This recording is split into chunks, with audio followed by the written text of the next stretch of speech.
ఎంతో కష్టపడి చాలా చక్కగా ఘనంగా ఎంతో డబ్బులు ఖర్చు పెట్టి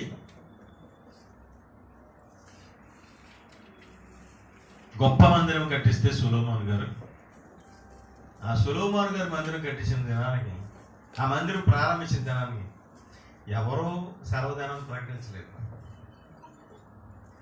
ఎవరూ సెలవు దినాన్ని ప్రకటించలేదండి. కానీ డబ్బులు కాదు కానీ ప్రాణాలు అర్పించడానికి బయలుదేరి మక్కాబీయులు తమ యొక్క దేవాలయాన్ని కాపాడుకోవడానికి బయలుదేరితే సుమారు 2150 సంవత్సరాల నుంచి కంటిన్యూస్గా ఆ యొక్క హనుక్కా పండుగను సెలవు దినాలుగా ప్రకటించుకుని మనకు మనమే ఎవరో చెబితే కాదు, ప్రభుత్వాలు సెలవులు ఇస్తే కాదు, ప్రపంచమంతా కూడా ఇవాళ ఏం చేస్తారంటే హనుక్కా పండుగను ఆచరిస్తున్నారు. అంటే ఏమిటి అని అడిగితే, ఎందుకు అని అడిగితే పోరాట పటిమ అంత గొప్పది. వాక్యం కోసం నిలబడి నడిచే తీర్మానము లేదంటే ఆ యొక్క త్యాగము చాలా గొప్పది. ఆ గొప్ప త్యాగము మరి ఎవరిలో మనం చూసామండి? యోధా మక్కాబీలో చూసామట. ప్రాణాలైనా సరే అర్పించి మరి యొక్క వారికి ఇవ్వబడిన కట్టడలను అక్కడ మనం గమనించవలసింది, దేవాలయం అంటే భౌతికమైన దాని గురించి కాదు మాట్లాడేది. దేని గురించి మాట్లాడుతున్నాడండి? ఆత్మ సంబంధమైన కట్టడలను, ఆచార విధానమును, హృదయ సంబంధమైన దానిని కాపాడుకోవడానికి ఏం చేశారండి వాళ్ళు? వాళ్ళ జీవితాన్ని పనంగా పెట్టారు. ఈ రోజున మీరు కూడా మరి అనేక ప్రాంతాల నుంచి చలికాలైనా కానీ, ఇబ్బందిగా ఉన్నా కానీ, ఉదయం అంతా పని చేసినా కానీ మీరేం చేశారు? ఈ అలసిపోతున్న మీ యొక్క శరీరాలను లెక్క చేయకోకుండా హృదయాల్లోంచి వచ్చి ఈ యొక్క సంతోషాన్ని మరింత బలపరచుకోవడానికి ఇక్కడ బయలుదేరి వచ్చింది. దాని స్తోత్రం. హల్లెలూయా, హల్లెలూయా, హల్లెలూయా. అందుకనే ఈ పండుగలో ఉన్న గొప్ప విశేషం ఏమిటి అని అడిగితే, మైలు పడిపోయిన దాన్ని, మసిపట్టేసిన దాన్ని, మూలను పడేసిన దానిని, చీకటితో కప్పబడిన దానిని తిరిగి తుడిచి శుద్ధి చేసి పవిత్రపరచి మరలా తిరిగి స్థాపించి దానిని మరలా వెలిగింపచేసే పండుగ హనుక్కా పండుగ. స్తోత్రం. హల్లెలూయా, హల్లెలూయా. ప్రపంచం అంతా ఏమి పర్వాలేదు, మేము జయిస్తాం అనుకున్నారు.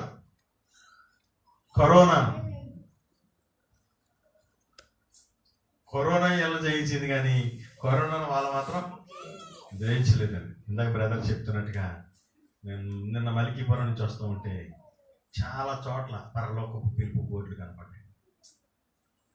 మేము అనుకున్నాను కరోనా వెళ్ళిపోయింది అనుకున్నాను. ఎక్కడికి వెళ్ళలేదు. ప్రతి ఊర్లోనే 2-3 బోర్డులు కనపడతానే వస్తున్నాయి. మేము వెళ్ళిన ఊర్లోనే అడిగితే ఉంది బ్రదర్, ఇక్కడ ఏంటి ఇంకా ఉందంటే మీకు తెలియదు బ్రదర్, ఉంది, ఇంకా ఉంది. సో ఏం జరుగుతుంది అని అడిగితే మనుషుల్లో మార్పులు తీసుకురావడానికి బయలుదేరింది. ఇంతవరకు భౌతికంగా బ్రతకాలనుకున్న వాళ్ళు, ఇంతవరకు నాది అని అనుకున్నవాడు ఆడికి కూడా భయం వేస్తుంది. ఎందుకంటే నేను కాపాడబడాలంటే నా పక్కవాడు బాగుంటేనే. మంత్రి గారు ఆయనకి ఫుల్ సెక్యూరిటీ ఉంటుంది. మంత్రి గారికి ఫుల్ సెక్యూరిటీ ఉంటుంది.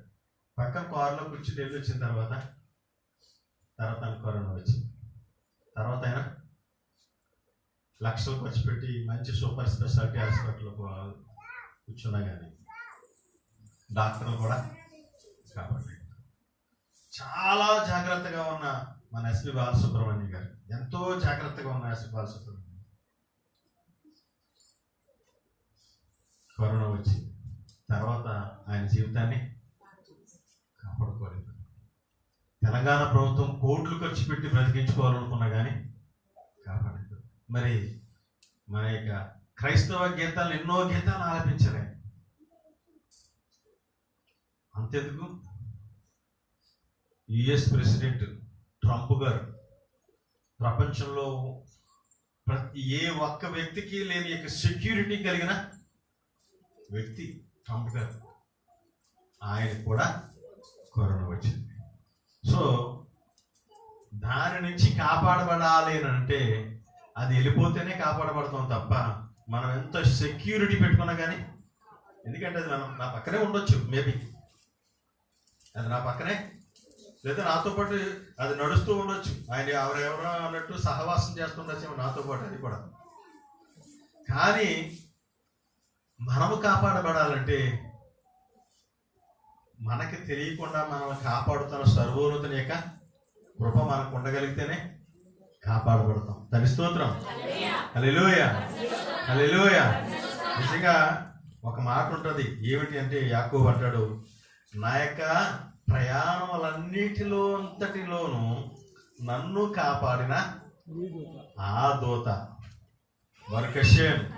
హల్లెలూయా, హల్లెలూయా, హల్లెలూయా. ఆ దూత నిన్ను నన్ను మనందరినీ కాపాడకపోతే మనం ఇక్కడ ఉండలేమండి. ఎవరికి సెక్యూరిటీ లేదండి. ఎందుకు చేతనంటే కరోనా ఎక్కడ ఉన్నదో ఎవరికి కూడా తెలియదండి. అది వచ్చిన తర్వాత మాత్రమే తెలుస్తుంది, కానీ రానంత వరకు మన పక్కనే ఉంది, మనతో ఉన్నదని కూడా విషయం మనకి తెలియదు. సో ఇప్పుడు ఏమిటి అంటే నిజమైన వెలుగు ఆయన ఇవ్వాలి, నిజమైన సంరక్షణ ఆయన ఇవ్వాలి. మనుషుల ద్వారా వచ్చే సంరక్షణ ఎంతో మనల్ని ఆపలేదు అనే విషయాన్ని తెలుస్తుంది. దాని స్తోత్రం. హల్లెలూయా, హల్లెలూయా, హల్లెలూయా, హల్లెలూయా, హల్లెలూయా, హల్లెలూయా, హల్లెలూయా. హగ్గయ్య భక్తుడు 2వ అధ్యాయంలోని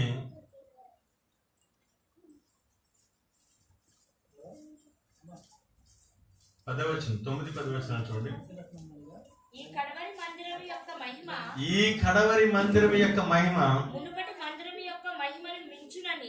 మునుపటి మందిరము యొక్క మహిమను మించునని సైన్యములకు అధిపతి అదోనై సెలవిచ్చుచున్నారు. ఈ స్థలమందు నేను సమాధానం నిలుప అనుగ్రహించెదను. ఇదే సైన్యములకు అధిపతి అదోనై వాక్కు. 2వ అధ్యాయం 9-10 వచనాలమ్మా. మరియు దర్యావేషు ఏలుబడి యందు 2వ సంవత్సరము 9వ నెల 24వ నెల 24వ దినమున ఎలోహిం వాక్కు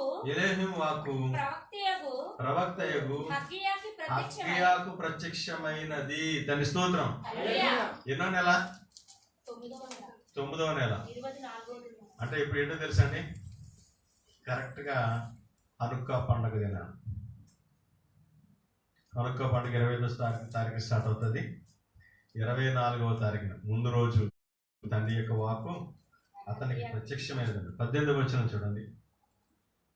మీరు ఆలోచించుకుని ఇంతకు ముందుగా 9వ నెల 24వ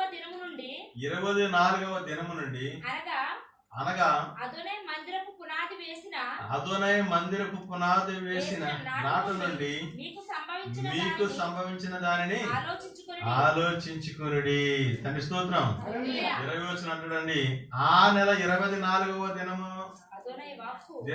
అదోనై వాక్కు అదోనైకి ప్రత్యక్షమై ఇలాగ సెలవిచ్చినది, యోధా దేశపు అధికారియగు జెరుబ్బాబెలుతో ఇట్లను ఆకాశమును భూమిని నేను. తండ్రి స్తోత్రం. ఎన్నిసార్లు చెప్పాడండి? 24వ దినం 24వ దినం 24వ దినం అని 3 సార్లు చెప్పాడు. అంటే ఈ 9వ నెల 24వ దినము నాటి నుండి ఆయన ఒక గొప్ప క్రియ చేయబోచున్నాడు అని చెప్పని ఈ యొక్క 3 వచనాలను చూస్తుంటే మనకు అర్థమవుతుంది. నిన్న 2-3 రోజుల క్రితం బ్రదర్ సాగర్ గారు పెట్టిన వీడియో చూశాను. బెంజమిన్ నెతన్యాహు గారు మరి ఇక WHOలో ఉండి మాట్లాడుతూ ఈ వ్యక్తి ప్రత్యేకమైన వ్యక్తి, ఈ వ్యక్తిని గురించి ఈ వ్యక్తిని చూడండి అని చెప్పాడట. అతను చెప్పిన తర్వాత సంవత్సరం తర్వాత అతను చంపేశాడు. సో ప్రత్యేకంగా ఈ ఒక దానిని గురించి ఏదైనా మాట్లాడడం జరుగుతున్నది అంటే దాని గురించి పరమ తండ్రి వారు కూడా ఒక విషయాన్ని తెలియచేయబోతున్నారు అనమాట. ఇక్కడ మనం చూసినప్పుడు 10వ వచనంలో మనం చూసామండి, 9వ నెల 24వ దినమున అదోనే వాక్కు ప్రవక్త అయిన హగ్గయాకు ప్రత్యక్షమై సెలవిచ్చినది ఏమనగా అన్నాడు. మరలా అదే విషయాన్ని మాట్లాడుతూ 18వ వచనంలో అంటాడండి, ఏమన్నమాట, అక్కడ నుండి మీరేం చేయాలి, మీరు ఆలోచించుకుని ఇంతకు ముందుగా 9 నెల 24వ దినము నుండి 24వ దినం నుండి ఏమొస్తుంది, 25వ దినం వస్తుంది. అంటే 25వ దినము నుండి ఆయన చేయబోయే 24వ దినం నుండి అదనే వారు మరి ఆ మందిరపు పునాది వేసినట్టు మీకు సంభవించబో దానిని ఆలోచించున్నారు. దాని స్తోత్రం, హల్లెలూయా. ఏమి జరగబోతున్నదని ముందుగా తెలియజేశారంటే, మరి అది ఏమిటి నన్ను అడిగితే నిజానికి అది హనుక్కా పండుగ గురించి ముందుగా ప్రవచించిన ప్రవచన దినాలు అని చెప్పిన భక్తులు చెప్తున్నారు. హనుక్కా జరగబోతున్నదని, మరి ఈ యొక్క మందిరము ఏం జరుగుతున్నదని దాని గురించి అతను మాట్లాడుతున్నాడు అనమాట. ఏం జరగబోతున్నదని చెప్తున్నాడు అనమాట.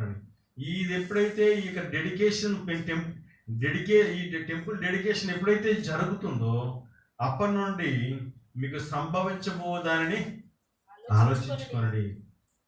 సో అది జరగబోతుంది. ఆ నెల 24వ దినమున అదనేవకు హగ్గయికి ప్రత్యక్షం ఎలాగ సెలవిచ్చినది ఏమనగా, అంటే ఏమిటి అంటే ఈ దినాన ఆయన ఒక కార్యాన్ని జరిగించబోతున్నాడు అన్నమాట. విచిత్రం ఏమిటంటే ఒరిజినల్గా మరి ఏమిటి అని అడిగితే, ఆ తర్వాత తనక్క ముగిసిందండి. ఈ తర్వాత తనక్క లేదు, ఈ ఆర్డర్లో లేవు ఇవన్నీ. ఇది ఈ విషయం చెప్పిన తర్వాత తనకు గ్రంథం ముగిసింది. అంటే పాత నిబంధన గ్రంథం ముగిసిపోయింది. అంటే ఏం జరగబోతున్నది అనేది తర్వాత తనకు అక్కడి వరకనే రాయబడింది అంతే. తర్వాత మక్కాబీలు గ్రంథం ఇవన్నీ విషయాలు కూడా మరి ఎప్పుడు రాయబడాయి అంటే, మరి పరమ తండ్రి మరి ఏం చేశాడు నన్ను అడిగితే, ఈ యొక్క విషయాలన్నింటినీ కూడా రాయడానికి మరి పరమ తండ్రి మరి ఏం చేశారంటే, ఆయన కొంతమంది వ్యక్తులు నేను ఏర్పాటు చేసుకుని మరి ఈ విషయాలన్నింటినీ కూడా రాయడానికి ఆయన ఏం చేస్తారంటే సంకల్పించారన్నమాట. 165 BCలో మరి ఇది ఏమి జరిగిందని అంటే, మరి ఈ జరిగిన విషయాలన్నింటిని కూడా తిరిగి మళ్ళీ రాయడానికి ప్రారంభించారన్నమాట. ఆ రాయడం ఎప్పుడైతే జరిగిందో అప్పుడు ఈ యొక్క హనుక్కా పండుగ గురించి తర్వాత కొద్ది కాలం తర్వాత, హనుక్కా పండుగ అయిపోయిన తర్వాత కొద్ది కాలం అయిపోయిన తర్వాత ఈ విషయాలని మళ్ళీ తిరిగి రాయడం జరిగింది. ఆయన కొంతమందిని ఏర్పాటు చేసుకుని ఆ వ్యక్తుల ద్వారా ఈ మక్కాబీలు గ్రంథాన్ని రాయడం జరిగింది. మక్కాబీలు గ్రంథం రాసిన తర్వాత మాత్రమే వెలుగులోనికి హనుక్కా పండుగ బయటికి వచ్చింది. దాని స్తోత్రం, హల్లెలూయా, హల్లెలూయా, హల్లెలూయా. హనుక్కా పండుగ అనేది ఏమిటి అంటే, మనలో ఉన్న దాన్ని కడిగి వేసుకుని శుద్ధి చేసుకుని నిలబడగలిగితే తండ్రి మనలో ఏం చేస్తారంటే, మరి పరమ తండ్రి వారు ఇచ్చిన వాగ్దానాన్ని మరలా మన పట్ల మరి నెరవేర్చి ముందుకు నడిపించడానికి సిద్ధంగా ఉన్నాడని తెలియచేయడానికి హనుక్కా పండుగ మనకు తెలియచేయబడుతుంది. ఈ యొక్క హనుక్కా పండుగ ఎందుకు ఆచరించుకోవాలన్న దాని గురించి మీకు 5 విషయాలు చెప్పి నేను ముగిస్తాను.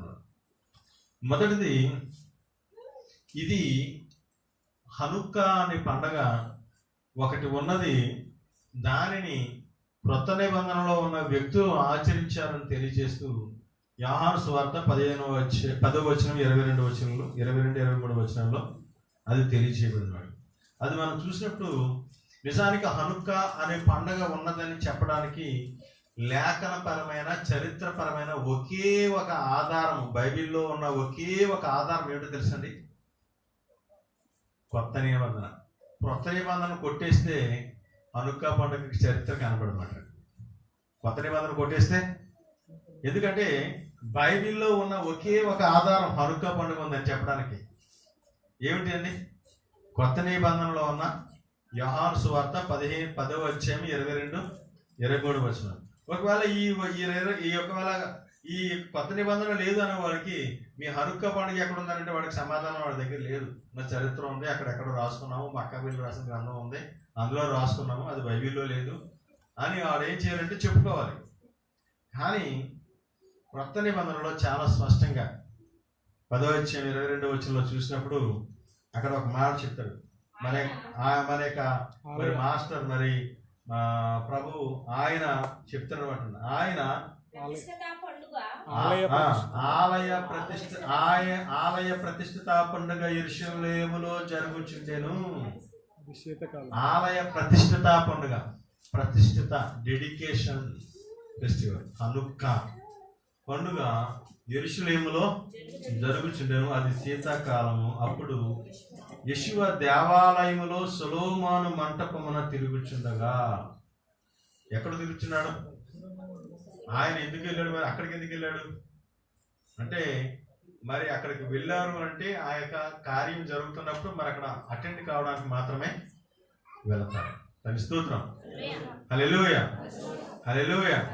అంటే యెషువ వారు ఈ పండుగను ఆచరించారు కాబట్టి, ఆయన కూడా వెళ్ళి దానిని అనుసరించారు కాబట్టి ఈ పండుగ మనం ఆచరించాలని మనకేం చేస్తుందండి? ఇది తెలియజేస్తున్నారు. ఆయన కూడా ఏం చేస్తారంటే అదే టైంలో వెళ్ళి ఆయన కూడా దాన్ని ఏం చేస్తారంటే మరి దానికి ఆయన సంఘీభావం తెలియజేసినట్టు చూస్తున్నాడు. ఎందుకు అని నన్ను అడిగితే, ఈ హనుక్కా పండుగ ఏమిటి అని నన్ను అడిగితే, దేవాలయ తిరిగి ప్రతిష్ఠిత పండుగ. దేవాలయ తిరిగి ప్రతిష్ఠించ, రీడెడికేషన్. డెడికేషన్ కాదండి, రీడెడికేషన్ పండుగ.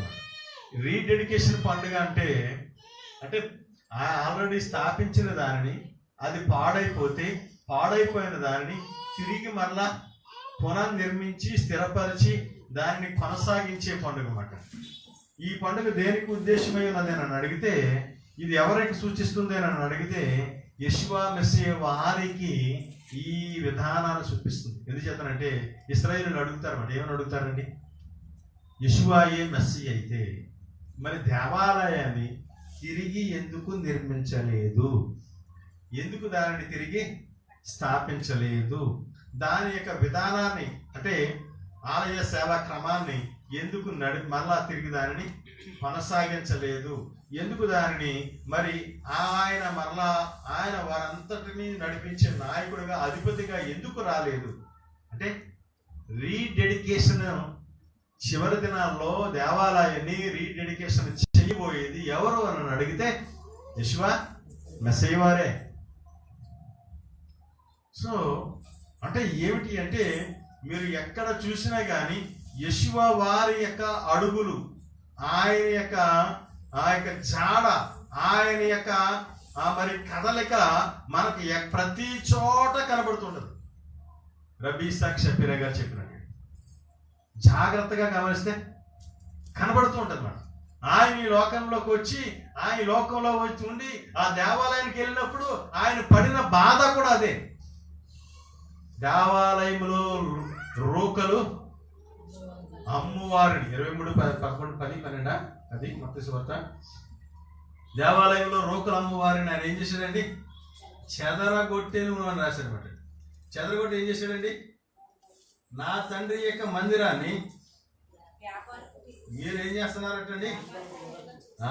వ్యాపార గృహంగా చేస్తున్నారు. నా తండ్రి మందిరము సమస్త జనులకు ప్రార్థన. అంటే మెస్సియా వారి యొక్క విధానం ఏమిటి అంటే దేవాలయాన్ని శుద్ధి చేయడం. హల్లెలూయా, హల్లెలూయా. ఇది ప్యాగన్ ఫెస్టివల్ ఎలాగ అవుతుంది? చాలా మంది మెస్సియానిక్స్ ఏమని మాట్లాడతారంటే అది మనకి దానికి సంబంధం లేదంటారు. కానీ ఇది ఎలా ప్యాగన్ ఫెస్టివల్ అవుతుంది? ఎందుకు? మనకి అన్యమైనది అవుతుంది. ఆయన కూడా వచ్చి ఏం చేశాడు? దేవాలయంలో లోకాన్ని, నా యొక్క తండ్రి మందిరాన్ని మీరు వ్యాపార కేంద్రంగా ఎలా చేస్తారు? లేదంటే దొంగల గుహగా ఎలా చేస్తారు? ఇది నా తండ్రి యొక్క మందిరము సమస్త జనులకు. సో డెడికేషన్ చేస్తాను, శుద్ధి చేస్తాను, బ్రతికొండగానే చేస్తాను అన్నమాట. ఏదో ఒక ప్రవచనాన్ని తీసుకాదు మాట్లాడేది. ఆయన యొక్క యాక్ట్స్, కార్యాలు, ఆయన బ్రతికున్నప్పుడు ఆయన చేసినది ఏమిటంటే ఇది ఇలా జరుగుతుంది, శుద్ధి చేయబడుతుంది. ఆయన మాట్లాడుతూ అంటాడండి, ఈ మందిరాన్ని 3 దినాల్లో నేను తిరిగి నిర్మిస్తాను. ఎందుకు అనంటే డెడికేషన్ చేయబోయేది ఆయనే. చివరి దినాల్లో యూదులు ఎందుకోసం ఎదురు చూస్తున్నారు అంటే మెస్సియా వచ్చి పడిపోయిన దావీదు గుడారాన్ని తిరిగి నిర్మిస్తారు.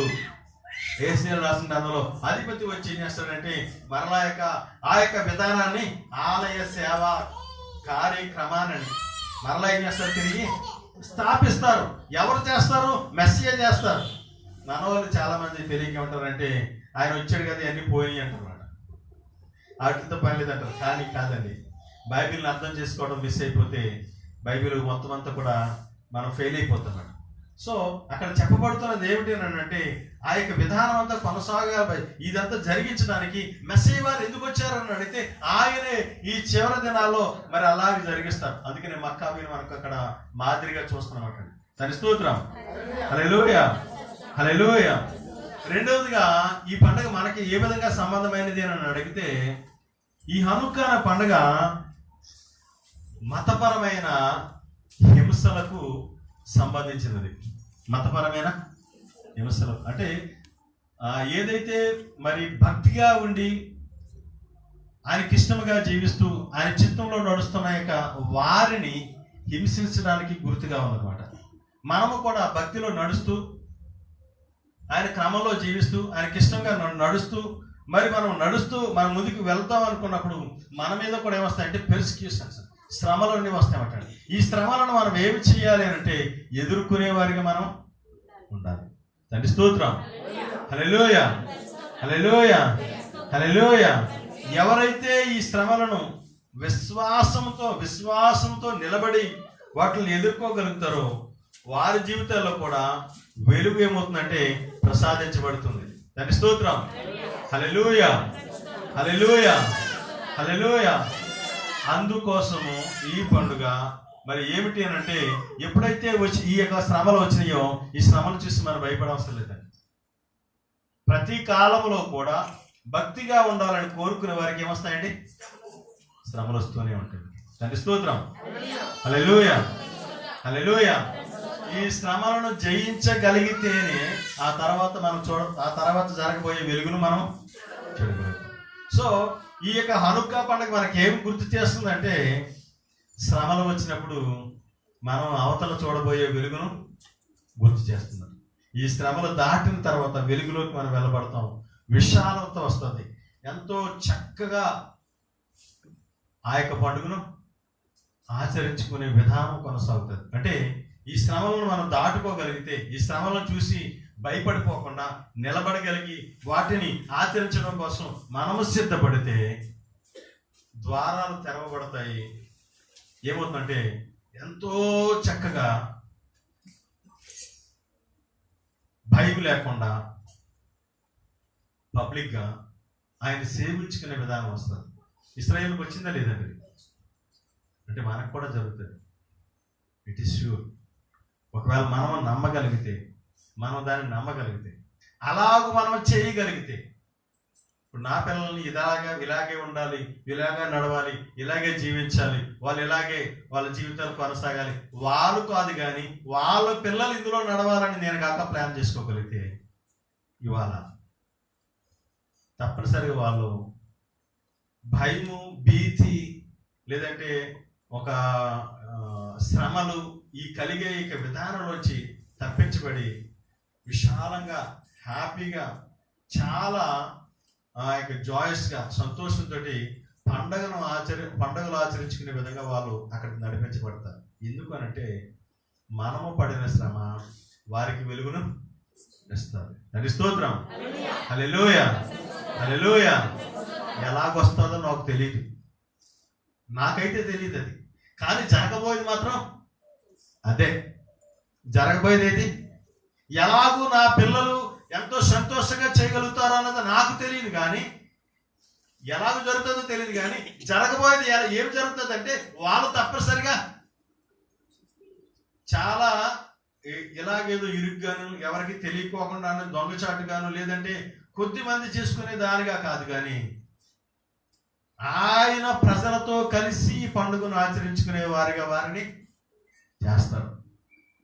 వాళ్ళు అక్కడ శ్రమ పడ్డారు కాబట్టి తర్వాత ఆ దేశమంతా కూడా పండుగ ఆచరించుకుంటుంది.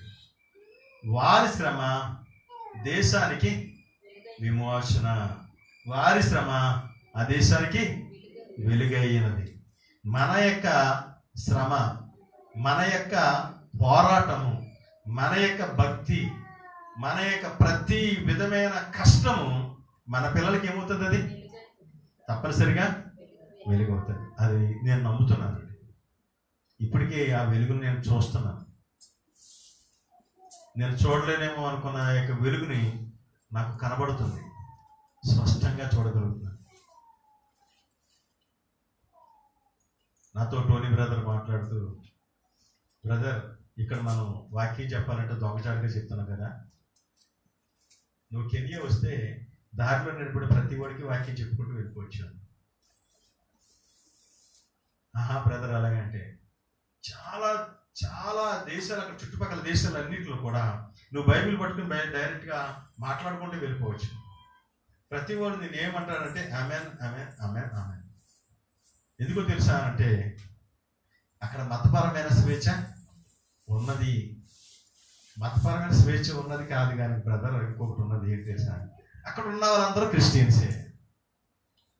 ఎంత నిర్భయంగా చేసుకోవచ్చండి, ఎంత నిర్భయంగా చేసుకోవచ్చు అంటే ఏమిటంటే, ఎప్పుడైతే మనము ఆ జనులతో, ఆయన జనులతో కలవాలని బయలుదేరుతున్నామో, మనం కలుస్తామో లేదో నాకు తెలియదు కానీ మన పిల్లలు మాత్రం వాళ్ళతోనే కలిసి జీవిస్తారు, వాళ్ళ పిల్లలతోనే కలిసి పెళ్ళాడతారు. ఆమేన్ ఆమేన్ హల్లెలూయా హల్లెలూయా. ఎవరైతే దానికోసం అలా పోరాడగలుగుతారో వాళ్ళందరూ అక్కడ ఉంటారండి. అంటే బైబిల్లో రాయబడిన వాగ్దానాలు మన పిల్లలు తప్పనిసరిగా రుచి చూస్తారండి. వాళ్ళు తింటారు, మా ఫలాలు తింటారు అన్నమాట. మనం గాక ఆ పోరాటంలో మనం నలిగిపోవడానికి ఇష్టపడితేనే మన పిల్లలు చూడగలుగుతారు. సో నీకు ఆ పోరాటం యొక్క విలువ తెలియక ఈ పండగ కోసమే నువ్వేమి చేయలేకపోతే అక్కడికి నువ్వు ఎలాగెళ్తావు? మోకాలు వేసి కాలు అరగొట్టేసుకున్నా కానీ నువ్వు అక్కడికి వెళ్ళాలి అని అంటే ఏం చేయాలంటే, ఆ ప్రజలు ఏవి ఆత్మతో నడిపింపబడ్డారో అదే ఆత్మతో మనం కూడా, అపోస్తలుల యొక్క ఆత్మ నీలో ఉండాలి, మక్కాబీ యొక్క ఆత్మ మీలో ఉండాలి. ఆ మక్కాబీ ఆత్మే అపోస్తలుల ఆత్మ, అపోస్తలులో ఇవ్వబడిన ఆత్మే ఈ చివరి దినాల్లో ఆ యొక్క హనుక్క వెలుగులు ఇవ్వబడిన ఆత్మ. అది మనం పొందుకోవడానికి మనం బయలుదేరాలి. తండ్రి స్తోత్రం. హల్లెలూయా హల్లెలూయా హల్లెలూయా హల్లెలూయా. అయితే మూడవది ఏమిటి అని అడిగితే, హనుక్క అనేది ఏమిటంటే, చాలా మంది కేవలం దీపాల పండుగ అనుకుంటారు, కానీ అది ఏమిటంటే ప్రపంచానికి దీపము వెలుగునిచ్చే పండుగ ఈ హనుక్క పండుగ. ఎందుచేతనంటే ఎప్పుడైతే మరి దేవాలయం తిరిగి ప్రతిష్ఠించబడిందో, పవిత్రం చేయబడిందో, శుద్ధి చేయబడిందో, ప్రపంచానికి ఏమవుతుందంటే అది వెలిగేనండి. తండ్రి స్తోత్రం. హల్లెలూయా హల్లెలూయా హల్లెలూయా. అక్కడ దీపం ఉందండి, ఆయన పెట్టిన దీపం అండి. నీ దీపము ఎవరు పెట్టిందంటండి? అది ఎవరు పెట్టిందంటండి? ఆయన పెట్టిన దీపం అంట. మనం ఆర్పాలని బయలుదేరుతాం, మన ఊపిరి ఆగిపోతుంది కానీ ఆ దీపం ఆరిపోదు. ఒకవేళ అదేమో ఆరిపోతున్నదేమో బయలుదేరి నువ్వు కాక దానికి కాక అడ్డు నిలబెట్టాలని చూస్తే నువ్వు మాత్రం ఆశీర్వదింపబడతావు. తండ్రి స్తోత్రం. హల్లెలూయా హల్లెలూయా హల్లెలూయా. ఏమిటో దీపం అని అంటే, ఆయన యొక్క పరిచర్య ఈ భూమి మీద పెట్టారండి. ఎర్మియా రాసిన భక్తుడు అంటాడండి, 23వ అధ్యాయంలో మాట్లాడుతూ అంటాడండి, ఇంకో ఇశ్రాయేలీయులను నీవేం చేస్తావంటే, భూమి ఆకాశము ఉన్నంతకాలం నీ వారిని, సముద్ర తరంగాలు ఉన్నాయి అని అంటే, సూర్యుడు చంద్రుడు సముద్ర తరంగాలు ఘోషించి ఇవన్నీ ఉన్నాయంటే ఇశ్రాయేలు ఉన్నారని అర్థం అన్నమాట. ఒకవేళ కాక ఇశ్రాయేల్ కాక నువ్వు తీసేసారని కోరుకుంటే ఏముండవండి? ఏమి ఉండవు, ఏమీ ఉండవు. భూమి ఉండదు, ఆకాశం ఉండదు, సూర్యుడు ఉండడు, చంద్రుడు ఉండడు, నక్షత్రాలు ఉండవు, సముద్రం ఘోషించే ఘోష కూడా. ఇవన్నీ ఉండాలంటే ఎవరు ఉండాలి? ఇశ్రాయేలు ఉండాలి. ఇశ్రాయేలు ఉండాలంటే ఏముండాలి? మందిరం ఉండాలి. మందిరం ఉంటేనే ఇశ్రాయేలు ఉంటారు. మందిరం లేకపోతే ఇశ్రాయేల్ చచ్చిపోతుంది. అంటే ఆ ఇశ్రాయేలు మళ్ళా దాన్ని ఎందుకు డెడికేషన్ చేసిందంటే మనమందరం ఉండాలని. అంతేనా? మందిరం వచ్చిందంటే అర్థం ఏంటంటే మనకు కూడా లైఫ్ వచ్చింది. లేదంటే వాళ్ళు ఉండకపోతే మనం కూడా వాళ్ళు అనుకుంటారు అన్నమాట, వాళ్ళు చంపుతాను అనుకుంటున్నారు. కానీ బైబిల్ ఏం చెప్తుందంటే ఆయన చచ్చావంటే నువ్వు కూడా చచ్చినట్టు మనం కూడా చేస్తాం. వాళ్ళు లేకపోతే మనం కూడా ఉండం. వాళ్ళు ఉంటున్నారంటే మనం ఉండడానికి కారణం అదేమాట. తండ్రి స్తోత్రం, హల్లెలూయా.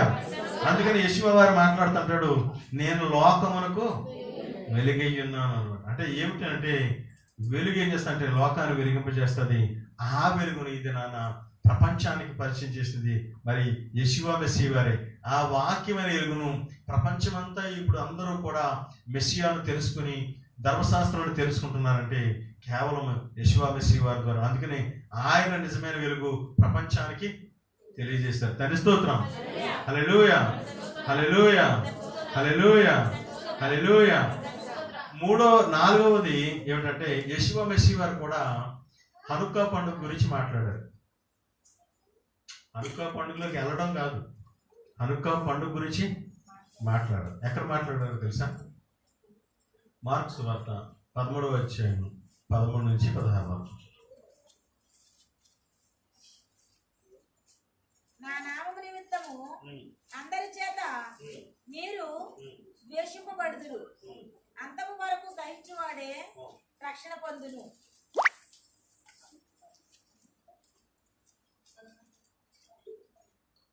మార్కు సువార్త 13 నుంచి 16 వరకు. మరియు నాశనకరమైన హేయ వస్తువు నిలువరాని స్థలమందు నిలుచుట మీరు చూచినప్పుడు చదువువాడు నాశనకరమైన హేయ వస్తువు పరిశుద్ధ స్థలంలో ఉంచబడినప్పుడు అంటాడు. మత్తయి సువార్త 24వ అధ్యాయం 15-16 వచనాలు. దానియేలు చెప్పబడినట్టుగా ఆ యొక్క నాశనకరమైన హేయమైన వస్తువు పరిశుద్ధ స్థలం ముందు నిలబడినప్పుడు అని మాట్లాడుకుంటూ వస్తుంటాడు. అంటే ఏమిటి అని అంటే అది మరలా ఏమవుతుందంటే అది మెస్సియ కాలానికి ముందు జరిగింది. కానీ మరలా ఏమవుతుందంటే ఈ హేయమైన వస్తువు మరలా ఏమవుతుంది అంటే మెస్సియ వారు వచ్చి వెళ్ళిపోయిన తర్వాత ప్రవచించి చెప్తున్నారు అన్నమాట అండి. ఏమిటంటే నాశనకరమైనది, హేయమైనది, అపవిత్రమైనది ఏమవుతుంది అంటే నిలువురాని స్థలం అంటే పవిత్రమైన స్థలంలో ఏమవుతుందంటే ఉంచబడుతుందంట. సో ఇదంతా చూసినప్పుడు ఒక విధమైన ఆందోళన కలుగుతుంది, ఒక విధమైన భయం కలుగుతుంది. ఎందుకు చేతనంటే మక్కా విలాసం కేంద్రం 1వ అధ్యాయంలో మనం చూసినప్పుడు అక్కడ ఒక మాట రాయబడి ఉంటుంది. 25వ అధ్యాయం 25వ వచనం నుంచి 28వ వచనం వరకు మనం చూస్తే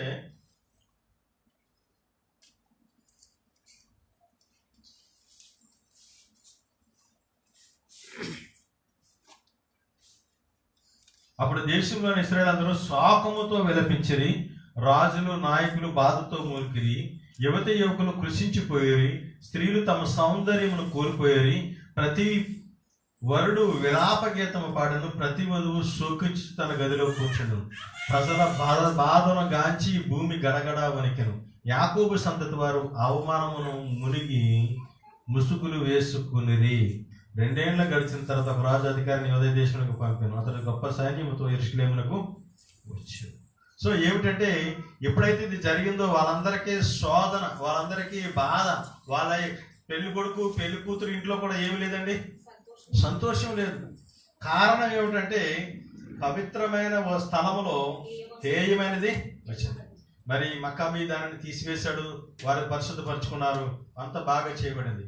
అది జరిగిన 160 సంవత్సరాల తర్వాత యేషూవ మెస్సీ వారి విషయం చెప్తున్నవి ఏంటంటే మరలా పరిశుద్ధ స్థలంలో ఏమైనది వస్తుంది. అంటే హనుక్కా పండుగ గురించి చెప్తున్నమాట. చివరి దినాలలో జరగబోయే హనుక్కా పండుగ. ఆయనే వచ్చి దానిని తీసివేసి శుద్ధి చేస్తాడు. ఆ దినాలలో తక్కువ కాకపోతే ఏమవుతుందంటే ఇది ఎవరు కూడా దానిని, ఇప్పుడు చూడండి కరోనా వచ్చింది, ఇది కాక కాపాడలేకపోతే అందరం వెళ్ళిపోతాం. అదే పరిస్థితి, అందరికీ కూడా భయం గుప్పిట్లో కొడుతూ అన్నమాట. తండ్రి స్తోత్రం, హల్లెలూయా, హల్లెలూయా, హల్లెలూయా, హల్లెలూయా. అంటే యేషూవ మెస్సీ వారికి కూడా మనం ఈ పండుగను ఎందుకు ఆచరిస్తున్నాం అంటే ఈ పండుగ రాబోయే హనుక్కా పండుగను మన హృదయంలో ఉంచుకోవడం అనమాట. ఎందుకంటే ఇటువంటి అపవిత్రమైనది వచ్చినప్పుడు మనం ఏం చెయ్యాలి? లేదంటే మన జీవితాల్లో కానీ, మన యొక్క మందిరాల్లో కానీ, మన యొక్క మినిస్ట్రీస్లో కానీ, మన యొక్క సమాజంలో కానీ హేయమైన విధానం కొనసాగుతున్నప్పుడు మనం ఏం చేయాలి? మక్కాబీలా మనం ఏం చేయాలండి? నిలబడి ఎదురొడ్డి అటువంటి అపవిత్రమైన హేయమైన దాని నుంచి మనం తొలగించే వారిగా మనం నిలబడాలి. దినాల్లో వాళ్ళు పెళ్ళిళ్ళ కోసం చూడలేదండి, లేదంటే వాళ్ళ యొక్క బర్త్డేల కోసం చూడలేదండి, వాళ్ళ యొక్క సంతోషాల కోసం చూడలేదండి. వారు దేనికోసం చూస్తారంటే ఎలోహిం యొక్క వాక్కును, ఎలోహిం యొక్క విధానం, ఎలోహిం యొక్క పరిచయను స్థిరపరచడం కోసం పరిగెత్తారండి. దాని స్తోత్రం. హల్లెలూయా, హల్లెలూయా, హల్లెలూయా, హల్లెలూయా, హల్లెలూయా. చివరిగా ఐదవ విషయం ఏంటంటే, హనుక్కా అనగా అర్థం ఏంటంటే ఎలోహిం యొక్క దేవాలయాన్ని తిరిగి ప్రతిష్ఠించడం అనుకుంటాం. ఎప్పుడు దీన్ని ప్రతిష్ఠించామంటే, ఇశ్రాయేలీయులు ఏ విధంగా దానిని శుద్ధి చేసి అపవిత్రమైన దానిని తీసివేసి ఎలోహిం యొక్క పరిచర్యను మాత్రమే స్థాపించారు, అదే విధముగా మనము కూడా ఆయన యొక్క పరిచర్యను మాత్రమే స్థాపించి దాన్ని బలపరిచి దానికోసం మనం నిలబడి ఉన్నప్పుడు మన హృదయాలు ఆయనకు ఆలయముగా ఉండి ఆ ప్రతి విధమైన విగ్రహ సంబంధమైనది, ప్రతి విధమైన మరి అపవిత్రమైనది, ప్రతి విధమైన ఇహలోక సంబంధమైన సమస్తాన్ని కూడా మనం ఏం చేయాలంటే తీసివేసుకుని విగ్రహ సంబంధమైన విధానం ప్రతి దానిని తీసివేసుకోవాలి. అపోస్తలుడైన పౌలు అంటాడు, నేను మీతో మాట్లాడుతూ నేనుగా భ్రష్టుని అయిపోతానేమో భయపడుతున్నాను. ఎందుకు చెప్తానంటే విగ్రహ విధానం అనేది ఎక్కడో జరగదు కానీ మన మధ్యనే జరుగుతుంది. పరమ తండ్రికి భయపడి ఆయన నామమును మాత్రమే సేవించి, తండ్రి స్తోత్రం, ఆయనను మాత్రమే ఘనపరిచి, మరొక వ్యక్తిని ఎవరిని ఘనపరచకూడదండి. తండ్రి స్తోత్రం. ఆయన్ను మాత్రమే ఘనపరిచి, ఆయనకు బదులుగా మరొక విగ్రహాన్ని ఏదైనా పెడదామని అనుకున్నావా, మనం చాలా తప్పు చేసిన వాళ్ళం అయిపోతాం. మరొకరు ఎవరిని కూడా ఆ స్థానంలో మనము ఉంచకూడదు. మరి ఎవరిని ఉంచాలంటే ఆయనను మాత్రమే. అప్పుడే అది విగ్రహారాధన అయిపోతాయి. ఇశ్రాయేలీయులు భయపడేది ఏంటో తెలుసండి, మీరు యేసుక్రీస్తుని దేవుడు అంటారు. ఆ మాట అంటేనే మా గుండెల్లో దడ దడ దడ దడ దడ దడ తప్ తప్ తప్ తప్ తప్. ఎందుకో తెలుసా? హషేము వారిని తప్ప మరొక వ్యక్తిని ఆయనతో సమానంగా చేసే ధైర్యం మాకు లేదు. అంటే స్తోత్రం, హల్లెలూయా. ఎందుకంటే ఆయనను మాత్రమే సేవించి, ఆయన నామమును మాత్రమే ఘనపరచి, ఆయనను మాత్రమే. అందుకనే యేసుమసీహు గారు కూడా మత్తయి సువార్త 4వ అధ్యాయంలో 9, 10, 11 ఆయనను మాత్రమే, నీ తండ్రి నాథుని మాత్రమే సేవించి ఘనపరిచి ఆయనకు మాత్రమే మొక్కవలెను అని మాట్లాడుకుంటూ వస్తుంటారు. దాని స్తోత్రం, హల్లెలూయా, హల్లెలూయా, హల్లెలూయా. మరి విగ్రహ సంబంధమైనది ఏదైనా కానీ మన మధ్యన ఉన్నదేమో మనం తీసివేసుకుని శుద్ధి చేసుకోవాల్సిన విధానాన్ని, ఎందుకంటే మన మా యొక్క హృదయం తండ్రి యొక్క ఆలయం కాబట్టి ఆ ఆలయాన్ని మనం ఏం చేయాలంటే శుద్ధి చేయడమే ఈ యొక్క హనుక్కా యొక్క ముఖ్య లక్షణం. ఆ విధంగా మనం ఏం చేయాలంటే ఈ చివరి దినాల్లో ఒకవేళ కనుక నువ్వు బాగానే ఉంటే నీ పక్కన ఉన్న సహోదరుని టచ్ చేయండి, అతనితో మాట్లాడండి. ఒకవేళ అతను నీకులాగా మరి ఆయనను మాత్రమే సేవించి ఘనపరిచి ఆయనను మాత్రమే ఆరాధించేవారిగా లేకపోతే వారి దగ్గరికి నీవు వాక్యాన్ని తీసుకువెళ్ళి వాక్యాన్ని వారితో నువ్వు పంచేవాడిగా ఉండాలి. అదే మక్కాబీ చేసిన గొప్ప కార్యం. దానికోసం తన జీవితాన్ని కూడా త్యాగం చేస్తాడు. అట్టి విధంగా మీరు మనం అందరము ఉండాలని, ఆ విధంగా మనం కొనసాగబడాలని. ఎందుకు చెప్తానంటే హనుక్కా యొక్క వెలుగు మనలో ఎప్పుడు ప్రసాదింపబడుతుందంటే మనలో విగ్రహ సంబంధమైన ప్రతిదానిని తీసివేసుకున్నప్పుడు మాత్రం. పరమ తండ్రి స్తోత్రం, హల్లెలూయా, హల్లెలూయా, హల్లెలూయా. నీవు బాగానే ఉన్నావు కదా నువ్వు అనుకుని నిద్రపోవద్దు. కరోనా నువ్వు బాగానే ఉన్నా కానీ నీ పక్క నుంచి వస్తుంది. పాపము అనేది నువ్వు ఒక్కడో బాగుంటే కుదరదు, నీ పక్కనున్న సహోదరుడు కూడా బాగుండాలి. వాడు కూడా పాపం లేకుండా ఉండగలిగితేనే అది నీకు కరోనా కన్నా భయంకరమైన వ్యాధి పాపం. కాబట్టి వారిని కూడా నువ్వేం చేయాలి? అగ్నిలో నుండి లాగి వెలుగులోనికి నువ్వు నడిపించాలి. అది స్తోత్రం. హల్లెలూయా, హల్లెలూయా. మనకు ఇవ్వబడిన మరి ఆశయం వారు మనందరికీ బలమును దయచేసి, శక్తిని దయచేసి, ఆ విధముగా వెలుగుతో మనం నడిపించబడి మరి అనేకులను వెలుగులోకి నడిపించేవారుగా పరమతండ్రి మనలను నడిపి చేయనుగాక. దాని స్తోత్రం. హల్లెలూయా, హల్లెలూయా, హల్లెలూయా, హల్లెలూయా. ప్రార్థన చేసుకున్నాం. మహోన్నతుడా, మహాధికారి, జీవాధిపతి, జీవగల తండ్రి, భూమి ఆకాశంలో సృష్టించిన సృష్టికర్త, అతను వారు తమ పరిశుద్ధమైన నామం బట్టి మీ స్తోత్రం చెల్లిస్తున్నాం తండ్రి. మరి ఈ దినమున తండ్రి, నాన్న తండ్రి, ఈ యొక్క హనుక్కా పండుగలో 8వ దినమున తండ్రి, మా సహోదరులందరితో కలిసి ఈ దినమున ఇక్కడ మేము ఆచరించుకుంటూ మీరు మాకు ఇచ్చిన గొప్ప సమయాన్ని బట్టి మీ స్తోత్రం చెల్లిస్తున్నాం తండ్రి. వెలుగును మేము తండ్రి ప్రసాదించండి, సహాయం చేయండి. మీకు ఇష్టలుగా మీకు ప్రాస్తం మాకు తోడుగుంచి నడిపి సహాయం చేయండి తండ్రి. నా కోటపాట్లో ఉన్న సహోదరులు బట్టి మీ స్తోత్రం తండ్రి. చోడవరం ఉన్న సహోదరులు బట్టి, కెంతల్లో ఉన్న సహోదరులు బట్టి తండ్రి, గంగవరం ఉన్న సహోదరులు బట్టి, నానా తండ్రి నర్సీపట్నంలోనూ తండ్రి, విశాఖపట్నంలోనూ, అనకాపల్లిలో ఉన్న సహోదరులు బట్టి మీ స్తోత్రం చేసుకుంటాం. ఉపాసం వారు తోడుగుంచి భద్రపరిచి నడిపి సహాయం చేయండి. పిఠాపురంలోను, గుంటూరులోను, చోడవరంలో ఉన్న సహోదరులు మీరు దర్శించి నడిపించండి. కాకినాడలోను తండ్రి, రామచంద్రపురంలోను తండ్రి, నాన్న మండపేటలోను తండ్రి, నాన్న తండ్రి దుల్లా ఏడిద తండ్రి, నాన్న టేకి తండ్రి, నాన్న తండ్రి, నాన్న మారేడుబాక ప్రాంతంలో ఉన్న సహోదరులందరూ బట్టి నీ స్తోత్రం చెల్లిస్తున్నాం తండ్రి. అదేవిధంగా తండ్రి రాజమండ్రి నడవలని సహోదరులు బట్టి నీ స్తోత్రం చెల్లిస్తున్నాం తండ్రి. నాన్న తండ్రి, నా వద్దిపరిలో ఉన్న తండ్రి, నాన్న తండ్రి రాలి తండ్రి, రావులపరము, కొమరాజులంక తండ్రి, గోపాలపురము, సిద్ధాంతులను సహోదరులు బట్టి మీ స్తోత్రం చెల్లిస్తున్నాం తండ్రి. కొండరాజువరము, తణుకు, పెనుగొండలో, భీమవరం, చెరిగుడి తండ్రి, బండాడులోను, చెరుకులోను సహోదరులు బట్టి మీ స్తోత్రం చెల్లిస్తున్నాం తండ్రి. నాన్న తండ్రి, అదేవిధంగా పాలకులు, అగత్తిపాలు, మంచినీలో ఉన్న సహోదరులు బట్టి మీ స్తోత్రం చెల్లిస్తున్నాం తండ్రి.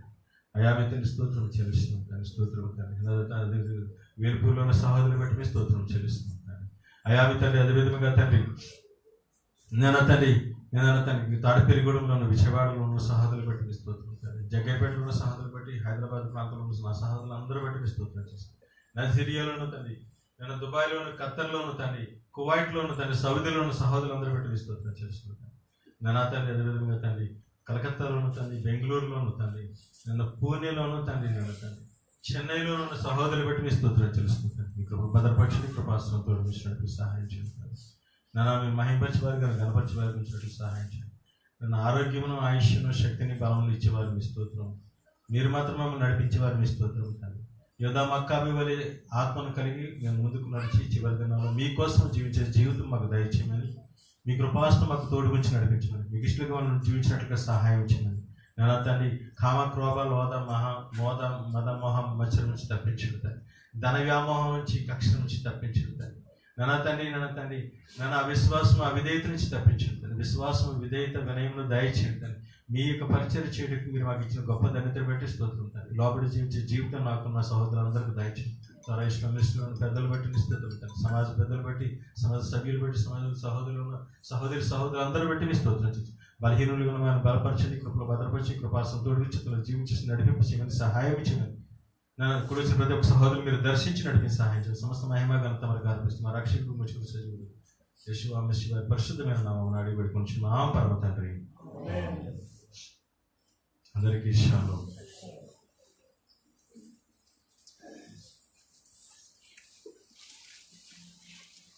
స్తోత్రం, తండ్రి స్తోత్రం. అందరూ లేచిపోవద్దండి, అప్పుడే ఎవరు లేవద్దు. ఇంకా తండ్రి స్తోత్రం. చక్కని వర్తమానాన్ని మీరు విన్నారు కదండి. మరి మీలో ఎంతమంది ఈ యొక్క హనుక్కా యొక్క వెలుగుతో నింపబడాలని ఆశపడుతున్నారు? చేతులు ఎత్తుతారా? తండ్రి స్తోత్రం, తండ్రి స్తోత్రం, తండ్రి స్తోత్రం. నిజమైన వెలుగు లోకంలో ఉండెను, అది లోకంలో ప్రకాశించుతున్నది, కానీ చీకటి దాన్ని గ్రహింపుకున్నది అని యోహాను సువార్తలో రాయబడిందండి. అయితే చీకటి దానిని గ్రహించట్లేదు, కానీ వెలుగు దానిని గ్రహించగలుగుతుంది, వెలుగు సంబంధులు ఆ వెలుగును గ్రహించగలుగుతున్నారు. దానికి స్తోత్రం. చాలా మంది ఏం చేస్తున్నారంటే ఆ వెలుగును తృణీకరించి వెలుగు దూత వేషము వేసుకున్న వాడిని మాత్రం అనుసరించి ఏం చేస్తున్నారంటే ఈ రోజున ప్రపంచం అంతా వెలుగు దూత వేషం వేసుకున్నటువంటి మానవ కల్పిత పద్ధతులను మాత్రమే అనుసరిస్తూ వాటిని మాత్రమే పాటిస్తూ మరి వాళ్ళు ఏం ఫీల్ అవుతున్నారంటే మేమేదో గొప్ప వాక్యానుసారంగా జీవిస్తున్నాం అన్నట్లుగా వారు అనుకుంటా ఉన్నారు. దయచేసి గమనించండి ప్రియ సహోదరులారా, వాక్యం ఏమని హెచ్చరిస్తా ఉందంటే మీరు వెలుగు సంబంధులు. 1 తెస్సలోనికీయులకు రాసిన పత్రిక 5వ అధ్యాయం 5వ వచనంలో మీరు ఎవరు తీయొద్దు, సమయం లేదు, నేను 2 మాటలు చెప్పి నేను ముగించాలని ఆశపడుతున్నాను. అయితే మీరు వెలుగు సంబంధులు కనుక మీలో వెలుగు ప్రకాశింపనీయండి. మీరు వెలుగును ప్రేమించండి కానీ చీకటిని ప్రేమించకండి. చీకటి సంబంధులుగా మీరు ఉండొద్దు. ఎందుకంటే మెస్సయ్య వారు ఏం చేస్తారంటే చీకటిలో ఉన్న మనల్ని తన వెలుగులోనికి నడిపించుకున్నారు. దానికి స్తోత్రం. లోకానికి వెలుగు ఎవరండి? లోకానికి వెలుగు? మెస్సయ్య వారే వెలుగండి. యేషువాయే మెస్సయ్య వారండి. ఆ యేషువాయే వెలుగండి. ఎందుకంటే నేను లోకమునకు వెలుగై ఉన్నాను. దానికి స్తోత్రం. అటువంటి వెలుగును విడిచిపెట్టి వెళ్ళిపోతున్నామేమో ఒకసారి జ్ఞాపకం తీసుకో. మనలో ఎవరైనా ఆ వెలుగును విడిచిపెట్టే ఆలోచనలు ఏమైనా ఉన్నట్లయితే కనుక దయతో ఈ రోజు నుంచైనా ఈ హనుక్కా పండుగలో ఉన్నటువంటి ఈ వెలుగును మీ హృదయాల్లో పదిలపరచుకోండి. ఆ వెలుగు మరెవరో కాదు కానీ, ఆ వెలుగు ప్రమిదిలో వెలిగించినటువంటి ఆ ఒత్తి ద్వారా వచ్చే వెలుగు కాదు కానీ యెషువా మెస్సయ్య వారే ఆ వెలుగండి. నన్ను కనుగొని వాడు జీవమును కనుగొను, వారిలో ఎంత మాత్రం కూడా చీకటి ఉంది. తండ్రి స్తోత్రం. తండ్రి స్తోత్రం. వెలుగుతో వేషం వేసుకున్న వాడిని అనుసరిస్తున్నారు ఈ రోజు, కానీ వెలుగును అనుసరించట్లేదు. కొంతమంది వెలుగును రుచి చూసి మరలా చీకట్లోకి వెళ్ళిపోతున్నారు. అటువంటి వారిగా మనం ఉండొద్దండి. ఎందుకంటే ప్రియ సహోదరులారా, మనము కలిగి ఉన్న ఈ వెలుగు ఎలాంటిదనంటే, ఇక్కడ చూడండి, దీపాలు ప్రమిది వెలిగించాం కదా, ఇందులో ఒలివ నూనె వేసాం కదండి. ఈ ఒలివ నూనె నిజానికి ఆ యూదా మక్కాబీ వెలిగించినటువంటి ఆ ఆలయ ప్రతిష్ఠిత పండుగలో మొదటి దినాన వెలిగించిన ప్రమిద ఎన్ని దినాల పాటు వెలిగిందంటే నిజానికి అందులో ఉన్న నూనె ఒకరోజు వెలిగితే సరిపోతుంది, అయిపోద్ది అనమాట. అటువంటి నూనె 8 రోజుల పాటు కంటిన్యూస్ గా వెలిగిందండి. దానికి స్తోత్రం. ఇది గొప్ప మిరాకిల్ గా వాళ్ళు గుర్తించగలిగారు. కాబట్టి ఈ నెలలో ఏమన్నారంటే ఈ నెలని మిరాకిల్స్ మంత్ అని పిలిచారండి. దానికి స్తోత్రం. ఆ వెలుగు మరెవరో కాదు కానీ ఆ వెలుగు యేషువాయే. ఒక్కసారి ఆ వెలుగులోనికి వచ్చిన తర్వాత మరలా చీకటికి వెళ్ళిపోయే ఆలోచనలు ఎవరికి ఉంటాయంటే తన సహోదరుని ద్వేషించేవాడికి మాత్రమే ఉంటాయి. తన సహోదరుని ప్రేమించేవాడు ఎప్పుడు వెలుగులోనే నడుచుకుంటాడని మొదటి యోహాను గారు రాసిన మొదటి పత్రిక 1వ అధ్యాయం 8, 9, 10 వచనాల్లో చాలా స్పష్టంగా ఉంది. మీరు తర్వాత చదువుకుందరు కానీ, ఎందుకంటే తన సహోదరుని ద్వేషించేవాడు వెలుగు నుండి చీకటిలోకి వెళ్ళిపోతున్నాడు. తన సహోదరుని ప్రేమించేవాడు చీకటిలో ఉన్నా సరే వెలుగులోనికి వచ్చి ఆ వెలుగును అనుసరించి నడుచుకునే వాడై ఉన్నాడని తండ్రి యొక్క వాక్యం హెచ్చరిస్తూ ఉంది. తండ్రి స్తోత్రం. ఆ వెలుగును మనం విడిచిపెట్టొద్దు. వెలుగు సంబంధులుగా ఉందాం, ఒకరినొకరు ప్రేమించుకుందాం, ఒకరినొకరు ఆదరించుకుందాం, ఒకరి ఎట్లా ఒకరు దయగలిగి ఉందాం, ఒకరి అవసరాల్లో ఒకరు పాలుపంపులు పొందుకుందాం. కానీ ఒకరినొకరు ద్వేషించే వాళ్ళుగా కానీ, ఒకరి గురించి ఒకరు చెడుగా మాట్లాడే వాళ్ళముగా కానీ, ఒకరిని ఒకరు హింసించుకుని బాధ పెట్టుకుని మాటలతోనూ ప్రవర్తనతోనూ చూపుతోనూ నడవడికతోనూ ఒకరినొకరు బాధ పెట్టుకునే వారముగా ఏమాత్రం ఉండకూడదని ఈ రాత్రి మనం నిర్ణయం తీసుకుందాం. అటువంటి గొప్ప నిర్ణయంతో ఈ హనుక్కా వెలుగులు మన హృదయాల్లో నింపుకుని మన ప్రయాణాన్ని కొనసాగిద్దాం. తండ్రి తమ మాటలు దీవించి ఆస్వాదించును గాక. ఆమేన్. తండ్రి స్తోత్రం. తండ్రి స్తోత్రం. సహోదరులను గమనించండి, చక్కని విందు భోజనాన్ని మన సహోదరులు గోపాలపురం సమాజపు వారు అందరూ సహకారంతో వారు మన కోసం ఏర్పాటు చేస్తున్నారు. దయచేసి మీరందరూ కూడా ఆ భోజనాన్ని ఆరగించి మరి తండ్రిని ఆశీర్వదించి ఈ సమాజం కోసం మీరు ప్రార్థన చేయవలసిందిగా మిమ్మల్ని అందరినీ ప్రేమతో మనం చేస్తున్నాను. అందరికీ హక్షామ్యాక్ హనుక్కా షలోమ్. షలోమ్.